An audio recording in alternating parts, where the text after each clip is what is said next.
오늘 아침을 여는 말씀은 창세기 19장 13절 말씀입니다.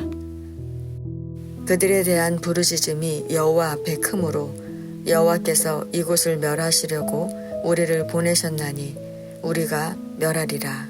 아멘. 창세기 19장은 소돔성이 멸망하는 이야기를 전해주고 있습니다. 말씀을 통해 죄의 영향력이 얼마나 큰지를 바로 알고 우리가 어떻게 해야 죄에 빠지지 않고 살아갈 수 있는지를 살펴보도록 하겠습니다. 본문은 하나님의 두 천사가 소돔성에 이르자 성문에 앉아있던 롯이 그들을 보고 일어나 영접했다고 시작합니다. 이러한 본문의 시작은 롯이 매우 의로운 사람인 것처럼 보입니다. 그러나 본문에 나타나는 롯의 행동을 보면 그가 과연 의인이었는지 다시 생각해 보게 됩니다. 성도 여러분, 롯이 의인이었을까요? 그의 행동을 하나씩 살펴보겠습니다. 먼저 롯은 성문에 앉아 있었습니다. 고대 근동의 성문은 재판, 상거래나 계약 체결 등이 이루어지는 곳이었습니다. 따라서 롯이 성문에 앉았다는 말은 그가 그 성의 지도층 인사로서 재판 혹은 그곳 거민들에게 영향을 미치는 일을 하고 있었던 것으로 추측됩니다. 즉, 롯은 이미 소돔성 사람들과 다름없이 동화되어 살고 있었다는 것입니다. 두 번째, 롯은 천사들을 내어달라는 소돔 백성들에게 두 딸을 내어주겠다고 말합니다. 노소를 막론하고 원근에서 다 모여온 소돔 백성들이 롯의 집에 온 두 천사와 관계하기를 요청하자 롯은 내 형제들아 이런 악을 행하지 말라라고 말하며 두 딸을 내어주겠다고 말합니다. 노소를 막론하고 원근에서 다 모여온 백성이란 소년에서부터 노인까지 소돔의 모든 백성들을 말하며 그들이 두 천사를 동성애의 상대자로 삼겠다고 공개적으로 또 집단적으로 요청하는 것입니다. 이런 죄악 가운데 롯이 결혼할 상대가 있는 자신의 두 딸을 내어주겠다고 말하고 있으니 이것 또한 이해되지 않는 행동입니다. 소돔성은 이렇게 성적으로 타락했던 것입니다. 세 번째, 롯이 소돔성 떠나기를 지체했습니다.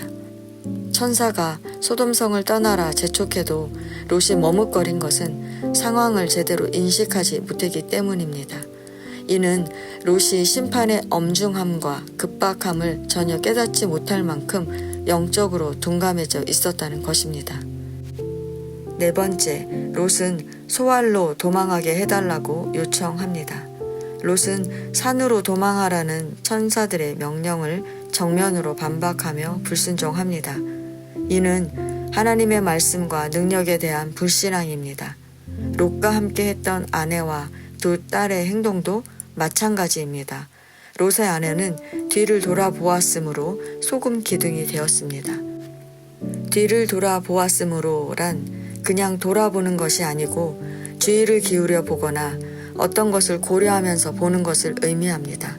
즉, 롯의 아내는 천사의 재촉에 마지못해 소돔성을 떠나가지만 소돔에 대한 강한 미련과 아쉬움을 버릴 수 없었던 것입니다. 또 두 딸은 어떻습니까? 두 딸들은 자신의 아버지로 말미암아 후손을 이었습니다. 산에 거주하던 롯의 딸들은 온 세상의 도리를 따라 자신들이 남편을 얻을 수 없게 됨을 알자 자신들의 아버지로 말미암아 후손을 이을 생각을 합니다.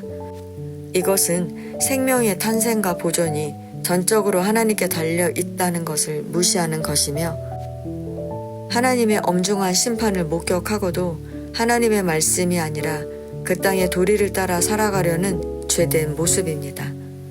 성도 여러분, 왜 롯이 죄악 가운데 있었을까요? 왜냐하면 롯의 잘못된 선택 때문입니다. 롯은 우리가 의지해야 할 하나님을 선택한 것이 아니라 지금 눈에 보이는 좋은 상황을 선택했습니다. 우리가 풍족함과 편안함에 익숙해지면 절대로 거기서 벗어날 수가 없습니다. 롯의 아내가 소돔성이 멸망하는데도 소돔성에 대한 미련과 아쉬움을 버릴 수 없어 뒤를 돌아보았던 것처럼 우리가 버리지 못하는 것은 무엇입니까? 이 정도 수준으로는 살아야지 하는 삶의 조건들, 배우자와 자녀를 향한 기대처럼 세상에서의 성공, 편안함과 풍족함 아닙니까? 마음이 원하는 것들과 육체의 쾌락을 쫓아 살아가는 삶 아닙니까? 그런데 우리가 이런 것들을 따라가다가는 우리가 세상에서 잘 사는 것이 아니라 끝없는 우리의 욕망이 우리의 삶을 지옥으로 만들게 됩니다.